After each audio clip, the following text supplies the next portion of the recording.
세대 비하 발언으로 논란이 된 김대우 관악갑 후보의 제명 의결 이후 차명진 부천병 후보의 발언이 논란을 빚자 미래통합당은 당혹감을 감추지 못하는 모습입니다. 정치부 조창훈 기자와 함께 자세한 총선 소식 알아보겠습니다. 안녕하세요. 네, 조 기자, 이제 총선이 엿새 남았는데 이렇게 막말 논란이 불거지면서 이 통합당 지도부가 이제 굉장히 곤혹스러운 모습인데 오늘 또 대국민 사과를 한다면서요.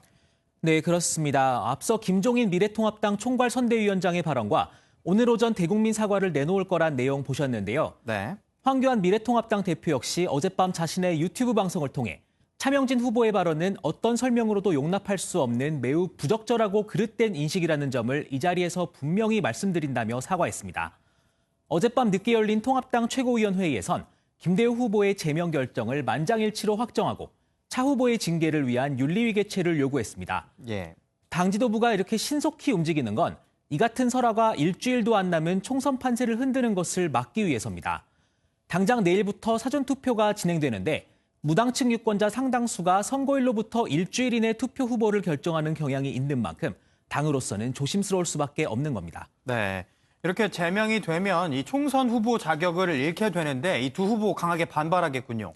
네, 그렇습니다. 차명진 후보는 기사에서 본 내용을 그대로 인용했을 뿐 해당 기사는 어떤 법적인 제재도 받지 않았다고 말했고 예. 제명이 확정된 김대우 후보도 자신의 SNS를 통해 자신의 발언이 왜곡돼 전달됐다며 재심 청구를 하겠다고 반발했습니다. 두 후보 모두 총선 완주 의사를 밝혔지만 신세동 통합당 공동선대위원장은 김 후보에 대한 제명 결정이 번복될 가능성은 없다고 선을 그었습니다. 예. 제명 결정이 최종 확정되면 통합당은 선관위에 이 같은 내용을 통보하고 후보자 등록은 무효가 됩니다. 총선 후보 등록 기간이 끝난 만큼 새로운 후보를 내거나 제명된 후보자의 무소속 출마도 불가능한데요. 다만 인쇄를 마친 투표용지에는 정당명과 기호, 후보자 성명이 그대로 남아있기 때문에 유권자들의 혼란이 예상됩니다. 네. 이런 논란에도 이 통합당은 유권자들이 정권 심판론을 선택할 거다 이렇게 확신을 하고 있는데 이 막판 유세 과정에서 조국 전 장관 이야기를 계속하고 있다면서요? 네, 맞습니다. 미래통합당은 이번 총선을 조국 대 반조국 프레임으로 짜고 여당인 더불어민주당을 압박하고 있습니다. 지난 5일 서울 광진을 TV토론회 장면 보시겠습니다. 예.